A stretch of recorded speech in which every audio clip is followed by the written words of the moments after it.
சார்பாக நடைபெறுகின்ற இந்த பிலிப்டோக்கு 93வது இலக்கிய சந்திப்பு நிகழ்ச்சியில் தலைமை பொறுப்பை ஏற்றிருக்கின்ற அன்றைய தம்பி முகமது ரிஸ்வான் அவர்களே, நிகழ்ச்சியில் கலந்து கொண்டிருக்கின்ற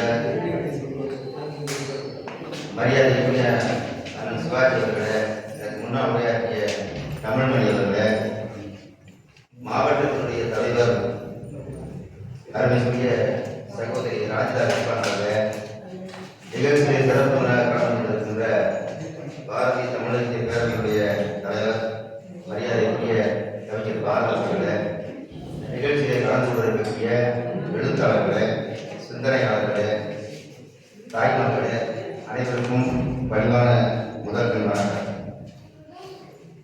ஒரு நீண்ட நாட்களுக்கு பின்னால், என்னோட சொல்ல மாட்டேன், நீண்ட வருடங்களுக்கு பின்னால் இந்த தாமிய நிகழ்ச்சியை கலந்து கொண்ட ஒரு வாய்ப்பு என்பது கிடைத்தது.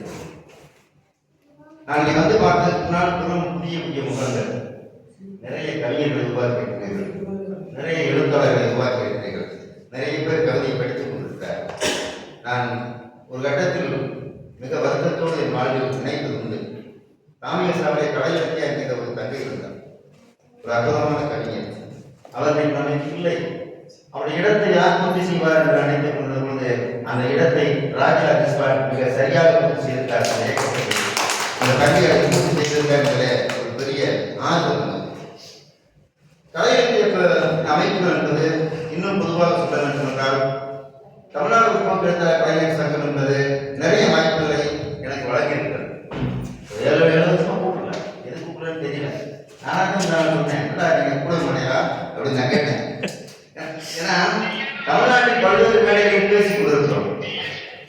எல்லா மேடைகளிலும் பேசாத ஏற்படாத ஒரு திருப்தி என்பது எங்கள் பழக்க மேடையில் நான் பேசப்போனால் அதற்கான மரியாதை என்பது வேறு, பெரிய மதிப்பு, பெரிய பணம் சொல்றாங்க, பயங்கரமான வரவேற்பு இருக்கு. இதெல்லாம் நமக்கு பெரிய திருப்தி இல்லை. ஒரு ஆட்டத்திற்குள்ளே இப்படி சிந்தையாக பேசுகின்ற போதுதான் நம் மனதுக்கு ஒரு மிகப்பெரிய ஆத்ம திருப்தி. இந்த மொழியை பற்றி பேசுகிற போது இருக்கிற திருப்தி எதற்கும் ஈடு. அதில் மிகப்பெரிய விஷயம் என்னன்னு சொன்னால், இங்கே எனக்கு கொடுத்திருக்கிற தலைப்பு என்பது மதவெறி எதிர்ப்பு. 5:30 மணிக்கு வந்துட்டேன், நான் உட்கார்ந்து தவிர்த்துட்டேன். 2.5 மணி நேரம் உட்காந்தேன். நிகழ்ச்சி போய்கிட்டே இருக்கு. எல்லோரும் பேசாளர், எல்லோரும் எழுத்தாளர், எல்லோரும் கவிஞர்கள், நிறைய பேசுகிறீர்கள். ஆனால் நான் யோசித்துக் கொண்டே வந்தேன். என் தம்பி சொன்னான், தமிழ்மணி, நீங்கள் அரசியல் சட்டம் பற்றி பேசுங்கள் என்று. இல்லை, நீயே பேசு, மதவெறி எதிர்ப்பு நான் பேசுகிறேன் என்று நான் கேட்டு வாங்கி கொண்டேன் இந்த தலைப்பு. ஏனென்றால் அரசியல் சட்டத்தை பற்றி எனக்கு தெரியாது. நான் படிக்கிறேன், படித்ததான் தெரியும். தெரியாத கையை வாங்கக்கூடாதா? நான் மதவெறி எதிர்ப்பு பேசிக் கொள்கிறேன் என்று ஒன்றை நீங்கள் புரிந்து கொள்ள வேண்டும். இந்த மதவெறி எதிர்ப்பு என்கிற இந்த கருத்தரங்கம் நடந்து கொண்டிருக்கின்ற இந்த நேரத்தில் ஒரு அதிர்ச்சியான சம்பவத்தை நான் சொல்கிறேன். இந்திய ராணுவத்தினுடைய தலைமை தளபதி சொல்லியிருக்கிறார், இந்திய நாட்டின் அரசியலால், இந்திய நாட்டின் ஊடகங்கள் செய்த அட்டூழியத்தால் இந்திய ராணுவத்தில் இருக்கக்கூடிய 20,000 முஸ்லிம் பேர்கள் ராணுவத்தை விட்டு விலகி போயிருக்கிறார்கள், ராஜினாமா செய்யப்பட்டு அந்த அளவுக்கு ஒரு நெருக்கடிக்குள்ளாகிறார்கள் என்கின்ற ஒரு செய்தியை நான் இந்த இடத்துல வேதனையோடு ஏன் நான் இதை சொல்கிறேன் என்று சொன்னால், மதம் என்பது என்ன? வேட்டை சமூகத்திலிருந்து வேளாண் சமூகமாக மாறிய ஒரு சமூகம் ஒரு இறை வழிபாட்டை கொடுக்கிறது. பின்னால் மதம் உருவாகிறது. மதத்தை உருவாக்குகின்ற தேவர் தூதர்கள் வருகிறார்கள். ஒவ்வொரு மதமும் அன்பை விளைக்கிறது, எல்லாம் உருவாக்கி இருக்கிறது. மத வெறி ஏற்பட்டு கடவுள் ஏற்படுகின்ற பொழுது நீங்கள் புரிந்து கொள்ள வேண்டும், இந்த நாட்டில் முதலாக மத வெறிக்கு பலியான முதல் முக்கியராக என்றால் அது மகாத்மா காந்தி அவர்கள் தான். முதல் மத வெறிக்கு பலியானது. இன்னும் மிகப்பெரிய ஆட்சியா மதத்தை ஆபத்தான சொல்றேன். அதை கொண்டது பெரும் ராமபக்தன். காந்தி பெரிய ராமபக்தன். ஏராளம் என்று சொல்லக்கூடிய காந்தியை இந்து மதவெறியர்கள் கொலை செய்யலாம் சொன்னால், மதத்திற்கு மத வெறிக்கு மனிதன் கிடையாது, மதமே கிடையாது. அது யாரை வேண்டுமானாலும் அவன் கொலை செய்யலாம். அவன் இந்து மதம் இந்து மதத்தில் இருக்கான், இந்து மதம் கொலை செய்யலாம். முஸ்லீம் மதம் முஸ்லீமை கொலை செய்யலாம். யாரும் கணக்கே கிடையாது மதவெறிகளை பொறுத்தவரை. ஏன் இந்த மதவெறிகள் இருக்க வேண்டும் என்று நான் சொல்கிறோம்? நீங்கள் யோசித்து பாருங்கள். நாட்டுக்கு வெறும் கருத்துக்கள் கொடுக்கின்றன. உலகத்தில் மகிழ்ச்சியான நாடு தெரியுமா? உலகத்தில் மகிழ்ச்சியான நாடு முதலிடத்தில் நாடு தெரியுமா? பின்லாந்து. ஏன் அந்த நாட்டை உலகத்தில் மகிழ்ச்சியான நாடு என்று சொல்கிறார். அந்த நாட்டில் 90% நாத்திகராக வாழ்கிறார்.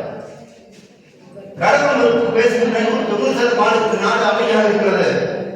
கடவுளை பற்றி சிந்திக்கின்ற, கடவுளை பற்றி நேசிக்கின்ற, கடவுளை வழிபடுகின்ற நாடுகள் அமைதியினால் தடுத்துக் கொண்டிருக்கின்றன. நீங்கள் யோசித்து பாருங்கள், அமைதியை இங்கே யார் தர வேண்டும் என்று. வைக்கம் முகமது பஷீர் என்கின்ற ஒரு மலையாள எழுத்தாளர் அற்புதமாக சொன்னார். அவரிடத்தில் ஒரு கேள்வி கேட்டார், கடவுள் இருக்கிறாரா இல்லையா? அவரை போன்று சிம்பிளா சொன்னார். யாருக்கு? அவர் அழகா சொன்னார், தேவைப்படுவதற்கு இருக்கிறார். முகமது பஷீர் சொல்ற தேவைப்படுவதற்கு கடவுள் இருக்கிறார். அந்த தென்கட்சி சாமியார் கேட்டாங்க, அவர் இன்னும் மிக அழகாக சொன்னார். அவர் சொன்னார், தென்கட்சி சாமியாரன் ஆட்சியத்துக்கும் நாட்டியத்துக்கும் என்ன வித்தியாசம் என்று சொன்ன பொழுது அவர் தென்கட்சி சாமியாரன் சொல்லுகிறார், மிக அழகாக சொன்னார், நம்புங்கள் நடக்கும் என்பது நாட்டியம், நடக்கட்டும் நம்புகிறேன் என்பது நாட்டியம். ஒரு இறைவனை வழிபடுகிறான், ஒரு மதம் இருக்கிறது, இஸ்லாம் மார்க்கம் ஒரு மார்க்கத்தை சொல்லுகிறது, இந்து ஒரு மார்க்கம். ஆனால் அங்கே என்ன நடக்கிறது? நீங்க ஒரு தெரியுமா? உலகத்தில் பெரும் துரதிஷ்டவசமான நாடு இந்தியா. எந்த நாட்டுக்கும் துரதிஷ்டம் இல்லை, எந்த நாட்டிலும் அநீதி இல்லை. என்ன தெரியுமா? ஒரு சமூகம் ஒரு 1000-2000 ஆண்டுகளுக்காக என்னை மனிதனாக ஏற்றுக்கொள் என்று போராடுவதற்கு போராடி கொண்டு இன்னும் இருக்கிறோம். இன்னும் என்னை சமமாக ஏற்றுக்கொண்டு சொல்ல பிரயத்தனம் பண்ணீங்க. என்ன பேசுறாங்க? என்னை சமமா ஏற்றுக்கிறான்னு சொல்றதுக்கு ஒரு நாட்டில் போராடுறது அவமான ஒரு நாட்டில் எல்லா மனித உயிரினும் கொண்டுதான் உலகத்தில் மனித உயிர்களுடைய ஏதாவது கேட்டதாக இருக்கிறதா? இங்க என்ன செய்யுங்க? நீ உயர்ந்தவன், இவன் தாழ்ந்தவன், தலையில பிறந்தனே, பாம்புல பிறந்தனே, ஒரு வர்ணாசிரம கோட்பாடை இந்த மண்ணில் கொண்டு வந்து நிறுத்தி கொண்டு மனிதர்களை பிரித்து அந்த மனிதர்களுக்கு மத வெளியை ஊற்றி சக மனிதரை நான் சொல்லுகிறேன். இஸ்லாமிய மதமும் கிறிஸ்தவ மதமும் இந்த நாட்டில் இறக்குமதி செய்யப்பட்ட மதங்கள். இங்க இவ்வளவு தூரம் இந்த மதம் மாத்திருக்காங்க. காரணம் என்ன? எங்க தெரியுமா? இந்து மதத்துக்கு தீண்டாரு. இவன் கோயிலுக்குள்ள வராதுன்னு சொன்னான், செருப்பு போடாதுன்னு சொன்னான், நீங்க எடுப்பு துண்டை கட்டான்னு சொன்னான், தோல்ல துண்டு போடாதுன்னு சொன்னான். கிறிஸ்தவ பாதியில வந்தான், வேண்டாம் கொடுத்தாங்க. என்ன செருப்பு போடல, இல்ல போடக்கூடாது, ஷூ போடு. என்ன தேசிய கேட்டு நீ பேண்ட் போட்டு. உன் பேர் என்ன? என் பேர் மாயன். இல்லை இனிமேல் 30 ஜான்ஸ். உன் பேர் என்ன? கருப்பாய். கருப்பாய் உன் பேர் எஸ்தர். பேரை மாத்திரேன், உடைய மாத்திரேன். நீ கோயிலுக்குள்ள விடமாட்டேன்னு சொன்னா அது உள்ள வாடாது. கத்தர் நிலை பேர் போடாது. நான் கத்தர் போடாது. அதை விட்டான். அப்ப ஒரு மனிதன் சுயமரியாதை எங்கு கிடைக்கிறதோ, எங்கே சமத்துவம் இருக்கிறதோ அதை நோக்கி பயணிக்கிறது வணக்கம். இந்தியாவில் என்ன பிரச்சனை கிடைக்குன்னா, இப்படி போனா பாத்தீங்களா, இவங்க அடுத்து போனான், இவன் தான் பத்திட்டான், இவனால வெளியேறி போனான். இப்ப என்ன சொன்னா, அங்கேயும் அவனுக்கு முன்னே போட மாட்டான். அவ்வளவு மார்க்கத்தை தேர்வு செய்து கொண்டு அவன் போயிருக்கான். ஆனா அவன் அங்கேயும் போய் முன்னே போட என்ன செய்யறான்? மீண்டும் அவனுக்கு தான் தாக்குதல் கொடுக்குறான். பாத்தீங்கன்னா அஸ்லாமியமான இந்த நாட்டுக்கு பெரிய ஆபத்து. நான் சொல்லுகிறேன், 400 ஆண்டு காலம் பழமை வாய்ந்த ஒரு மசூதியை இந்த மண்ணில் நான் இடித்தார். பாவ மசூதி இந்த மண்ணில் இடித்தான். ஒரு வழிபாடு இடிச்சான். உச்சநீதிமன்றம் தீர்ப்பு போகுது. தீர்ப்பு சொன்னா பெரிய மதவாதிகளாமா மாறிட்டான். உச்சநீதிமன்றம் சொன்னது இடிச்சவனுக்கு நீ வேற சில வழிபாடு கேட்டேன். இவ்வளவு தீர்ப்பு தான் வந்துச்சு. நீங்க திருப்பரங்குன்றத்தில் ஜிஆர் சாமி தீர்ப்பு சொன்னாங்க. அவர் என்ன சொல்றாரு? இது ஏத்தாம நான் விடவே மாட்டேங்கிறாரு. அந்த மலையில போய் தீபத்தை ஏற்றினாதான் என்னுடைய ஆத்மா சாந்தி அடையும். என் வாழ்நாள் முழுவதும் நான் சனாதானத்தின் தான் நான் நடத்துவேன்னு சொன்னான். சட்டத்தை இப்படி சொல்றதுக்கு ஒரு நீதி நாட்டு மதவெறி எதிர்ப்பு ஏன் பேச வேண்டியது? இதெல்லாம் நான் பேச முடியாது. நான் என்ன சொன்னா, திருமூல விமான கோயில் கேட்டாங்க, அந்த காலத்துல பிரச்சனை சொன்னாங்க. ஏன்னா திருப்பரங்குன்றத்துல சிக்கந்தர் மலைன்னு சொல்றாங்க. என்ன அப்படின்னா அவர் ரொம்ப அழகா சொன்னாரு. திருமணம் ஆமா அவர் சிக்கந்தர் மலை தாங்க. என்ன சாமி சொல்றீங்க அப்படின்னு சொன்னாங்க. அவர் சொன்னாரு, ஏய் இந்த மலை கந்தர் மலை, அவங்க அப்பயும் பேசுவேன் இன்சியல் பின்னாடி போட்டா சி கந்தர் மலை, சிக்கந்தர் மலை. திருமணம் சொன்னாரு. ஏன் நான் சொல்றேன்னா, இந்த நீதிபதிகள் கேட்கான் பொதுமக்கள் இந்த மதவியலோடு போயிட்டு இருக்கான். தமிழ் சமூகம் குறிப்பிட்ட சமூகம் தெரியுமா? குழந்தை பாடிச்ச யாரும் ஊரே யாரும் சொன்ன சமூகம் நம்முடைய சமூகம்.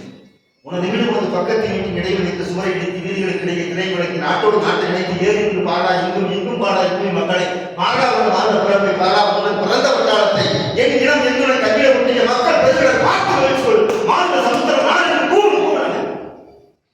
இந்த மண்ணில் என் சக தோழனை, என் சக நண்பனை, என் சக சகோதரனுக்குள்ளே ஒரு சண்டையை ஊட்டுகின்ற ஒரு மத வெறி இங்கு ஏற்படுகிறது. அவன் சொல்லுன்னா இன்னொரு அயோத்தி என்று சொல்கிறார் திருப்பரங்குன்றத்தை. ஒரு மாபெரும் மசூதி இடித்து விடலாம். நான் இன்னைக்கு சொல்லுகிறேன் நண்பர்களே, ஒரு மாபெரும் மசூதி இடித்து விடலாம், ஒன்றும் தவறில்லை. ஒரு வழிபாட்டு குடும்பத்தை இடித்து விட்டார். ஆனால் உன்னால் அதை மட்டும்தான் இடிக்க முடியும். ஆனால் நானோ அங்கு விஸ்வானோ எங்களோ தங்கை ராஜாவோ எங்களுக்குள்ளான இந்த அன்பு இதயத்தை ஓராயிரம் குடும்பத்தால் இந்த அன்பு முடியாது. ஏன்னா நீங்க ஒரு பாரம்பரியமான ஒரு அன்பு. நான் சொல்லுகிறேன் நண்பர்களே, உன்னுடைய தெரியுமா நண்பர்களே, இந்த நாட்டில் நடந்திருக்கு மதவெளி எங்கே முடிவு தெரியுமா? எங்க முடிவு தெரியுமா? ஒரு பெண்ணை பாலியல் விஷயம்னா 12 பேர் பிரிட்டிஷ் மாநிலம் ஒரு பெண் அந்த மத வெறியோடு என்ன செய்யணும், அந்த குழந்தையை எடுக்கிறது. அந்த 4 குழந்தை ஒரு 2 குழந்தையை காலை பிடித்து தரையில் அடிக்கிறார். அந்த குழந்தை செத்து போகுது. இந்த வழக்கு நீதிமன்றத்தில் வருகிறது. 2 தடவை செய்ய அடைச்சதுக்கு முன்னால் ஒரு அரசாங்கம் அவனை விடுதலை செய்கிறது. 12 வரி ராமநாதர் சொல்றாங்க. அது சுதந்திர தன்னைக்கு விடுதலை பண்றாங்க. மீண்டும் அந்த பெண் போய் அப்ப பழைய இடத்துல போயிட்டாங்க. இன்னும் இதை காட்டி ஒரு கொடுமை. ஆசிபாய் ஒரு 8 வயது பொண்ணு, குதிரை மேய்ப்பவருடைய குழந்தை, அதை காட்டு கொண்டு வர்றாங்க. இந்த பெரிய கொடுமை கடற்கரை ஒரு கோயிலை வச்சு அந்த குழந்தைய சரி. அந்த பெற்றோர் சொன்ன விஷயம் தான் பெரிய விஷயம். அவங்க முஸ்லீம் பெற்றோர் அவங்க சொல்றாங்க, நாங்கள் எல்லாத்தையும் தேடணும், அந்த கோயிலில் தேடலை. ஏனென்றால் இது புனிதமான இடம், இங்கெல்லாம் தவறு நடக்க வாய்ப்பில்லை என்று நான் கிடைக்கும் கொடுத்தோம். ஆனால் அங்கேதான் அந்த தவறை மதவாதிகள் நிகழ்த்தி இருக்கிறார்கள் என்றால் இந்த நாட்டுக்கு எங்கே போய்க்கிறோம்? நாம் யோசிக்க வேண்டிய விஷயம். ஏனென்றால் நாம் ஒரு குழந்தை, ஒரு பச்சிலை குழந்தை, அதற்கு மதத்திற்கு என்ன சம்பந்தம்? அது எந்த மதத்தினுடைய வெளிப்படுத்திருக்கிறது?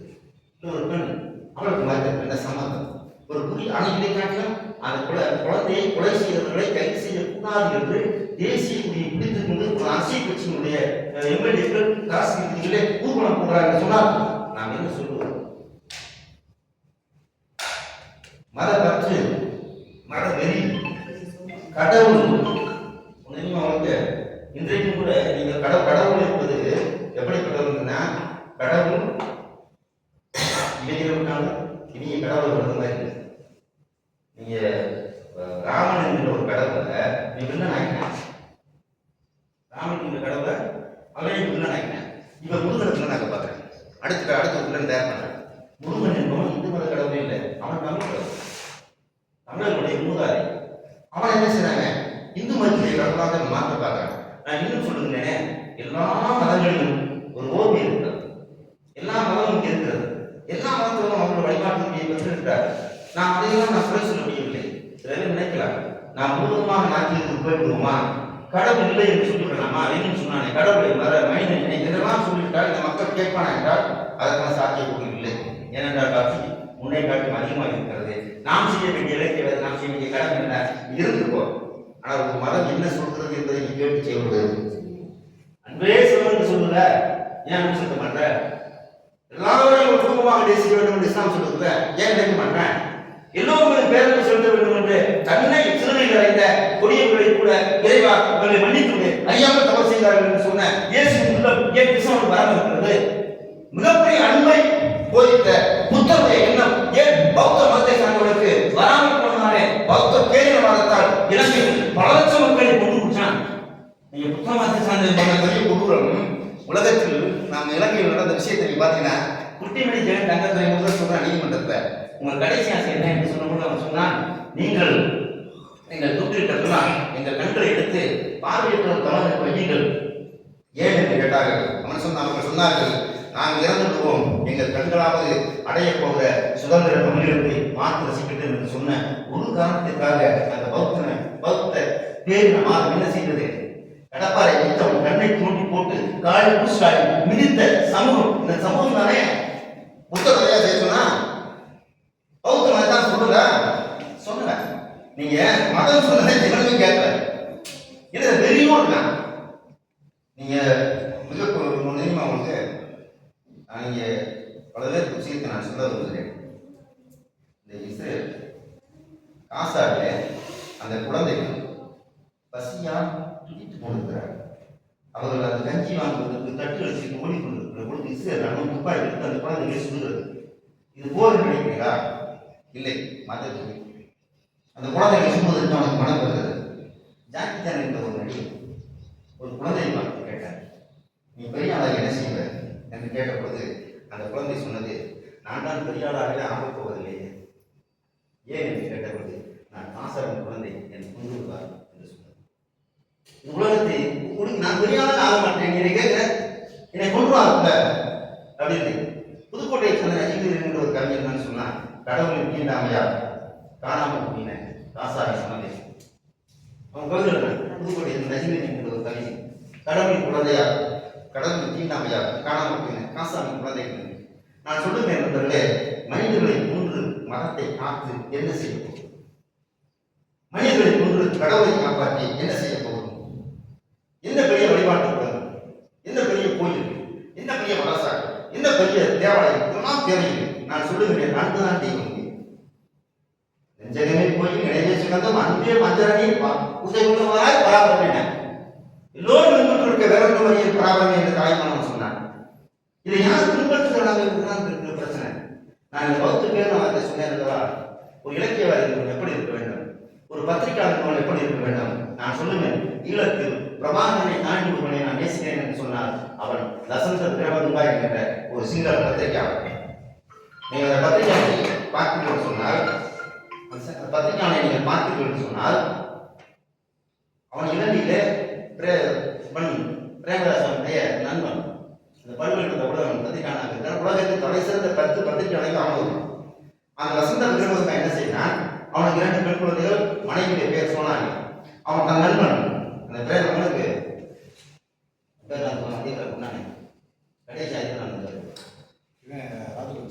ராஜலட்சருக்கு கடிதப்படுறான். அந்த கடிதத்தில் சொல்லுனா, அன்பு நண்பரே, இந்த கடிதம் உன் கைக்கு கிடைப்பதற்கு பின்னால் நீ என்னை கொலை செய்து வாய்ந்தது எனக்கு தெரியும். ஏனென்றால் உன் மத வெறி, உன் ஆதிக்க வெறி தமிழர்களை இவ்வளவு தூரம் நீ கொலை செய்வதை நான் வேடிக்கை பார்க்க முடியவில்லை. நீ சொன்னாய், நீ என்னிடம் வந்துவிடு, உனக்கு அமைச்சர் பதவி தருகிறேன், உனக்கு எல்லா வசதியும் செய்து கொடுக்கிறேன் என்று நீ சொன்னாய். ஆனால் இதையெல்லாம் தாண்டி என் மனது ஏதோ ஒன்று உறுத்தி கொண்டிருக்கின்றது. ஒரு இனத்தை நாம் கடுமையாக கொண்டெடுத்துக் கொண்டிருக்கிறோம், இதை ஏற்றுக்கொள்ள முடியாது என்று சொல்லி ஒரு கடுமையான கண்டனத்தை தெரிவித்து அவன் கடிதம் எழுதுகிறான். கடிதம் எழுதி 4 நாட்களில் மோட்டார் சைக்கிள் வந்த 4 பேர்கள் அவனை சுட்டுக் கொள்கிறார். அவனுடைய மனைவி இன்றைக்கு வெளிநாட்டில் இருக்கிறார். அவர் பேர் சோனாலி, 2 பெண் குழந்தைகள். நான் சொல்லுகின்றேன், பெரிய அமைச்சர் பதவியை வேண்டாம் என்று சொல்லிவிட்டு, பெரிய அரசியலை வேண்டாம் என்று சொல்லிவிட்டு, பெரிய பணத்தை வேண்டாம் என்று சொல்லிவிட்டு, சக மனிதனுடைய அந்த சாவை சகிக்க முடியாமல் ஒருவன் தன் குடும்பத்தை நான் சாவோம் என்று தெரிந்தே உயிரை கொடுக்கிறான் என்று சொன்னால் அவரை காட்டிலும் ஆகச்சார்ந்த ஒரு மனிதன் உலகத்தில் இருக்கிறான் இல்லை. அவன் சிங்களத்தை சார்ந்தவன். நீங்க வர மிக முக்கியம் புரிஞ்சுக்கணும். இங்கே சிங்கள போடாமல் கட்டுறேன் அப்படின்னு நம்ம இங்கே கற்றுக்கிட்டான். அது இல்லை. இதையெல்லாம் எங்கே நம்ம தாண்டி நாம் போக வேண்டும் என்று சொன்னால், சக மனிதனை நேசிக்கக்கூடிய ஒரு சமூகம் என்பது இன்றைக்கு குறைந்து கொண்டிருக்கிறது. அனாத பிரச்சனை. எல்லாவற்றையும் மதங்கள் கொண்டே பார்க்க ஆரம்பிச்சான், எல்லாவற்றையும் மதங்கள் கொண்டே பார்த்து பேச ஆரம்பிச்சான், எல்லாவற்றையும் மதம் என்ற கண்ணாடியை போட்டுக்கொண்டே பார்ப்பதற்கு இதை முடிவு செய்து விட்டான். நான் சொல்லுகின்ற நண்பர்களே, இந்திய நாட்டில் மட்டும் ஏன் புரட்சி ஏற்படவில்லை? மார்க்ஸ் சொன்னான், இவ்வளவு மூட நம்பிக்கைகள், இவ்வளவு ஜாதிகள், இவ்வளவு மதங்கள் இருக்கக்கூடிய ஒரு நாட்டில் புரட்சி ஏற்படுவதற்கு வாய்ப்பே இல்லை. என்ன பேசாலும் நடக்காது. ஏன்னா ஜாதியை சேர்த்துருக்கான், மதமா சேர்ந்துருவான். நல்லவனா இருக்கான், மதவாத இயக்கத்தில் இருக்கான், நல்லவனா இருக்கான், ஜாதி அமைப்புல இருக்கான், தனிப்பட்ட அழைச்சி பேசினா அவன் நல்லா இருக்கான், நல்லவனா தான் இருக்கான், குழந்தை மாதிரி இருக்கான். ஆனா அந்த போன அவனுக்கு ஒரு வெறி ஊட்டப்படுது. அப்ப இதை எதிர்த்து களமாடுவதற்கு காரணம் அப்படின்னு சொன்னா, நம்மை போன்ற பொதுவுடைமை இயக்கங்கள், திராவிட இயக்கங்கள் இதெல்லாம் சேர்ந்து அந்த தொடர்ந்துக்கான போராட்டத்தை தொடர்ந்து முன்னெடுத்து போனான். அவன் எப்படியாவது தமிழ்நாட்டுக்கு வந்து ஒரு கலவரத்தை ஏற்படுத்தி ஒரு பெரிய அரசியல் அதிகாரத்தை கைப்பற்றிவிட வேண்டும் என்பதற்காக அவர்கள் செய்கின்ற அத்தனை அட்டூழியங்கள் என்பது எத்தனை மீறி போய் கொண்டிருக்கிறது. முன்னாள் நேற்று கூட நான் திராவிட கழக மேடையில் சொன்னேன், நிறைய மூட நம்பிக்கைகளை இந்த மண்ணில் விதைக்கிறேன். அவன் சொன்னான், கெஜராஜன் ஒருத்தர் உடம்பு நான் சொன்னேன், அவங்க தான் சொன்னாங்க, மாட்டு வண்டி மருத்துவ குணம் வாங்கிட்டு ஒரு நல்ல கொடுக்க முடியாது, எதுக்காக அப்பளாத்துக்கு கொண்டு போயிட்டீங்க. நான் என்ன சொல்ல மாட்டாங்க, அந்த நாட்டு பிரதமர் முதல் கொண்டு இருக்கக்கூடிய அத்தனை மந்திரிகளும் அனுமானே ஏதாவது டெஸ்டிங் பேபி கண்டுபிடிச்சி எங்க காலத்துலன்றேன், குமாரன் அனுமானத்தை கண்டுபிடிச்சாருன்னா முட்டாள்தனமான விஷயங்களை இங்கே சொல்லிக் கொண்டிருக்கிறான். இதை தெரியாமல் சில பேர் நினைச்சுங்க, நாங்கள் பிராமண கடப்பாறை எடுத்து வந்து திராவிட கொண்டு எழுதி போடுங்க நம்ம ஏய் பாரதியார் நம்ம ஒன்றும் பிரச்சனை. இன்னொன்று சொல்லிக்கிறேன், பாரதி செய்த ஒரு பெரும் தவறு என்னன்னா, 19ஆம் நூற்றாண்டுக்கு முன்னாடி இந்துங்கிற வார்த்தையை அவன் தான் முதல்ல வச்சிருந்தது. சேவர்களா கிருஷ்ணன் அதை தெய்வம் என்று கும்படி பார்ப்பான்னு அவன் ஆரம்பிச்சு. அது முன்னாடி இந்துங்கிற வார்த்தை கிடையாது. சைவம் வந்தது, வைணவம் வந்தது, சமணம் வந்தது, கௌமாரம் வந்தது. இந்து என்கிற வார்த்தையை கொண்டு உச்சரித்தார். நான் பாரதியார் வச்சிருக்கேன். ஆனா அந்த பாரதியை கொண்டு வந்து பெரியார் ஒருத்த காலத்துல பாட்டி அவன் சொல்றான், பாத்தீங்கன்னா பாரதி செஞ்சாரு. நான் கேட்டேன் கிடையாது பாரதி பேசணும் சொன்னீங்க, நீ விஜய் மேடையிலே பேசுற, ஆர்எஸ் அமைப்புக்கு மேடையே போய் பேசுற, உன்னை கூப்பிட்டு பேசுறது என்ன சொல்லிருக்கணும்? அங்க என்ன சொன்னான்? என்னப்பா பாரதி தான் சொன்னான், பேராசை காரணந்தா பார்ப்பான், அவன் வேறு செய்தி நாசுவல்ல பார்ப்பான் என்று சொன்ன பாரதி சொல்லுவானா? சூத்திரனுக்கு ஒரு நீதி, கண்டச்சோறு பாப்புக்கு வேறொரு நீதி, சாத்திரங்கள் சொல்லிடுமாயி அது சாத்திரம் என்று சரியென்று கண்டோம் என்று சொல்லுவானா? மாட்டான். இன்னும் நான் மொழி மேலே போய் சொல்லுகிறேன். கண்ணனை பாடினான், பராசக்தியை பாடினான். சிறகிலே நந்தராளா, என் கையில் இருந்து தோன்றுதையா நந்தராளா, தீக்குள் வரலை வைத்தாலும் நந்தராளா, உன்னை தீண்டும் தோன்றுதையா நந்தராளா என்று கண்ணனை பாடினான். பராசக்தியை பாடினான். ராமனை பாடல. பாரு, ஏன் பாடல? ஏன் ராமனை பாடல? அவன் கரெக்டா சொன்னா, ராமாயணமும் மகாபாரதமும் கற்பனை கதை. பாரதிதான் சொன்னான். அதை விஜய் மண்டல சொல்லணும்ல, குறும்புக்கு நான் அங்கே ராமனுக்கு புயல சொன்னான். நான் சொல்ல அவன் சொன்னான், பாரதி தான் சொன்னான், கடலை காட்டும் புறங்கும் அனுமார சொன்னான். தலைமையில் தோன்றிய செப்பிதழ் பெண்ணும் பாஞ்சாலி சொன்னான். வடக்கே இமயம் தாழ்ந்ததால் தெற்கே சமன் செய்த குட்டை முனியும் அனைத்து சொன்னான். நதியில் மூழ்கி போய் ஒரு நாதர் உலகில் ஒரு பாம்பின் மகளை விதியுடனே மனம் செய்கிற பீமனும் கற்பனை என்று கண்டோம். நன்கு புராணங்கள் செய்தார், நல்ல கவிதைகள் பல பல தந்தார். அத்தனையும் கவிதைகள் நல்லதாயினும் அத்தனையும் பொய் என தெளிவுற கண்டோம் என்று பார்த்து சொன்னான். இதை சொல்லிருக்குமா? அந்த வேலையில சொன்னா நாங்கள் கூட சிறப்பாக வைப்பாங்க. ஐயா நல்லா அவனுக்கு தெரிஞ்சிருக்கு. ஏன் நான் சொல்றேன்னா, ஒரு பெருந்தலைவனை பெரியாரை கொண்டு வந்து பெரியார் சாமி இருந்தார், மதம் இருந்தார். ஏன் மதம் பெண்களுக்கு எதிரானது, சாதி பெண்களுக்கு எதிரானது, சாமி பாட்டாளி மதத்துக்கு எதிரானது பெரிய அமர்ந்தார். அதனால இதுதான் இங்க மூளை பிடிச்சு சாமியை எடுக்குவோம். சாமியை வைத்து நம்ம ஐயக்கிறதுக்கு சாமியை மொத்தத்துக்கு மூலத்தை அடிச்சோடனே பெரியார் சொன்னாரு. இது பெரியார் என்ன செய்யா பாரதியை கொண்டு ஒப்புறார். நான் பாரதி மலருக்கு பேருந்து இருக்கிறது. பாரதி ரொம்ப பிடிக்கும். ஏன் பாரதி எப்படி தெரியுமா? அவனுடைய சில விஷயங்கள் இருந்தப்ப அந்த காலகட்டத்தில் அவன் அந்த காலத்தில் பூனுடைய அடுத்து விட்டு காப்பு வச்சுட்டு வீசி வைத்துக் கொண்டு ஒரு சமூக பணியா அந்த அளவுக்கு அவன் பேசுறதே பெரிய விஷயம். இன்னைக்கு ஜாதி என்ன தூக்கிறதுக்கு வர முடியுமா சொல்ல முடியாது. இன்னைக்கு மதத்தை தூக்கிறது நம்மளால வர முடியாது. அவன் தூக்கி வச்சு வந்தான். இன்னைக்கு பார்ப்பனை வேற வழியில்லாம அவனை கையில் எடுக்கிறான். அந்த ஆண்டு யாரை சொல்ல இருக்கிற பாரதிதாசன் சொல்ல முடியாது. அதனால பாரதியார் கையில் எடுக்கிறான். பாரதிதாசன் சொன்னா மாட்டினான். அதனால பாரதியார் கையில் எடுக்கிறான். நான் இருக்கிற மக்களுக்கு நான் அப்படி சொல்லுவேன். பாரதி தான் நீங்க ஒரு விஷயத்த சொல்லலாம். மணிப்பூர்ல ஒரு பிரச்சனை இருந்துச்சு. சுதந்திர வரலாற்றுல அப்படி ஒரு பிரச்சனை பார்க்க முடியாது. அந்த காலத்துல சொல்றாங்க பாஞ்சாலியை சுதந்திரம் வச்சு தோற்றான். அதனால துச்சாதன் போய் அவளை இழுத்துட்டு வந்தான். அவன் அவளை சேலை பிடிச்சிட்டு வந்தான். நம்ம கதையை கேட்டேன். கற்பனை கடந்தாலே மணிப்பூர்ல 2 பெண்களை, அதான் ராணுவருடைய மனைவி மதவெறிங்க அந்த குக்கிக்கு மைத்தியன்ற அந்த கிறிஸ்தவ பெண்கள் தான் நான் யூஸ் பண்ணேன். ரோட்டில் இருந்து வர்றப்ப பல்லாயிரக்கணக்கான நிர்வாணமாக அந்த பெண்களை எடுத்து வந்து பாலியல் முன்முறை செய்து அதை ஏறிட்டான். எரிச்சு கொண்டுட்டான். ஒருத்தன் கூட கேட்கல. இரண்டாவது கேட்கல. நாட்டு பிரதமர் போகல, உள்துறை அமைச்சர் போகல, இவன் என்னன்னு கேட்கல. இந்த பெண்கள் வந்து அவங்களை பாஞ்சி விட்டாங்க. நான் சொல்லுகிறேன், நான் யோசித்து பார்த்தேன். இதனால பாரதி எப்படி எழுதினாலும் பாஞ்சாலி தான் கூப்பிடுவான். கூப்பிட்டா வரமாட்டேன்னு சொல்லுவான். நான் சொல்லுவா பாரதி பாஞ்சாலி சொல்லுவா, நான் ஓராடியில் இருக்கிறேன், நான் வர முடியாது சொல்ல தோற்றாங்க வாழ கூப்பிடுவாங்க. நான் ஓராடியில் இருக்கிறேன், நான் வர முடியாது சொல்றப்ப அந்த துச்சா என்ன செய்யறான், அவன் முடிய பிடிச்சு இழுக்கான். அந்த இழுக்கிற காட்சி பாரதி சொல்லுவான். ஆலை கொலை இருக்கிறாள், அவள் ஆபரணங்களை உச்சரிக்கிறாள், மாடுகளுக்கு சாதனை அவள் மைகளை பற்றி இழுக்கிறான். நீண்ட தரவரை ஈசன் தரவற்றி முன்னிறுத்து சென்றான். வழிகளுக்கு வந்தவுடன் என்ன கொண்டிருந்து பார்க்கின்ற ஊரப்பட்ட கீழ்மை உழைப்பு தரமாகும் வீராண்டா ஆய்கள் விளங்காமல் கதை நிலைத்து தராதரத்தில் நோக்கிய முந்தையவள் அந்தப்புறத்தில் சேர்க்காமல் வெட்டை எழுந்தவர்கள் நின்று விடுங்க. வெட்டை குழுக்கள் பிறத்துக்கிறேன். அவனை நெட்டை மறுபடியும் நான் கையை கூட நிற்கடா ஒரு பெண்ணை போறேன். ஏன்னு கேட்கலையே, உங்களுக்கு அந்த வெட்டை குழம்பு கேட்கலையடா அப்படின்னு சொல்றப்ப அந்த அரசரையில் இருந்த பீமன் தான் சொல்றான். நான் யாரை பணையம் வைத்தாய், எது பணையம் வைத்தாய், சூத பணைகளை தொண்டு வகையில் உண்டு, சூதி பணையம் என்றால் அவங்க தொண்டச்சி போவதில்லை, திருமதன் மகளை இட்ட தூய்மை உடன்பிறப்பை இருபகடை என்றாய் இவர்கடி என்றாய் இது பொருட்களாக தம்பி எதிர்களை கொண்டு வா கதிரை வைத்து வந்தான் அண்ணன் கையை எடுத்துவோம் தர்ம கையை எடுத்துன்னு சொன்னான். அதுக்கெல்லாம் அர்த்தம் சொல்லலாம் தர்மத்தை வாழ்க்கை சுந்தரமும் மறுபடியும் தர்மம் வேணுன்ற இந்த வசனத்தை ஊழல் வழிகள் சொன்னாங்க செய்தி புறப்பட்டின எது சொன்னார்தான் மறந்து சொன்னான். ஆக அந்த ஒரு எரிதலை விட்டு கதிரை வைத்திருந்தான். அண்ணன் கையை எரித்துருவோம் என்று சொன்னாங்க. அந்த எரிதலை இலக்கியவாதிகள் நாம் கையில் எடுக்க வேண்டிய கட்டத்தில் இருக்கிறோம். இங்கே கதிரை வைத்து வந்திருக்கிறார். கையை எரிக்க வேண்டும். எரிக்கக்கூடிய அந்த எரிதலுக்கான கோஷம் தான் வெறுப்பின் குற்றம் வீழ்க அன்பே அரவணை எழுக. வாய்ப்புக்கு நன்றி.